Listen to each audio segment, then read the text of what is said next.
મુન્દ્રામાં ઉજાસ મહિલા સંગઠનના ઉપક્રમે ખેડૂત શિબિરનું આયોજન કરવામાં આવ્યું હતું। આ શિબિરમાં મહિલા ખેડૂતોને આધુનિક ખેતીની પદ્ધતિઓ અંગે માર્ગદર્શન આપવામાં આવ્યું હતું। તો ઉપસ્થિત મહિલા ખેડૂતોએ ખેતી દ્વારા કઈ રીતે પગભર થઈ શકાય તે અંગે પોતાના વિચારો રજૂ કર્યા હતા। મહિલા ખેડૂતોને સરકારની વિવિધ યોજનાઓ અંગે માહિતી આપવામાં આવી હતી। પશુપાલન ક્ષેત્રે પણ મહિલાઓ પોતાનું યોગદાન આપી શકે તે માટે જરૂરી માર્ગદર્શન પૂરું પાડવામાં આવ્યું હતું। આ શિબિરમાં 42 ગામોમાંથી 300 થી વધુ મહિલાઓ ઉપસ્થિત રહી હતી। ખેતી ક્ષેત્રમાં 11 અને પશુપાલન ક્ષેત્રમાં 4 મહિલાઓને નોંધપાત્ર યોગદાન બદલ પ્રમાણપત્ર આપી સન્માનિત કરવામાં આવ્યા હતા।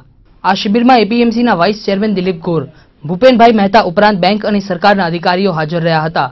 ઉજાસ સંસ્થાના હોદ્દેદારોએ શિબિરના આયોજન માટે જહેમત ઉઠાવી હતી।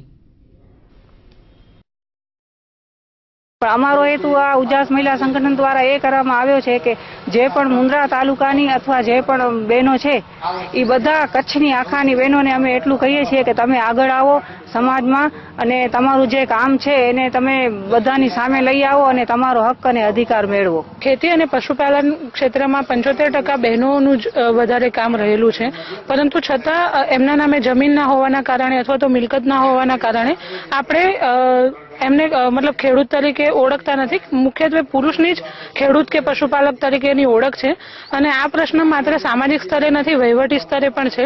તો અત્યારે મને 1 વર્ષ થઈ એમાં સાહેબ મારા બાપને ઘરેથી મેં જમીન માલિકીમાં મેં હક જતો કર્યો। હવે મારા બાપને ઘરેથી મારા જમીન માલિકીમાં હક જતો થઈ ગયું તો પછી મારા ઘરવાળે મને સામેથી કહ્યું કે તારા બાપુજીને ઘરેથી તે હક જતો કર્યો છે તો મારી મિલકતમાં જે મારી જમીનમાં છે એમાં હું તને ભાગીદારી આપું છું અને જમીન ખેડૂત પોતે તારા હાથમાં આવે અને જમીનની માલિકદાર તમે બનો એવી હું આશા રાખું છું।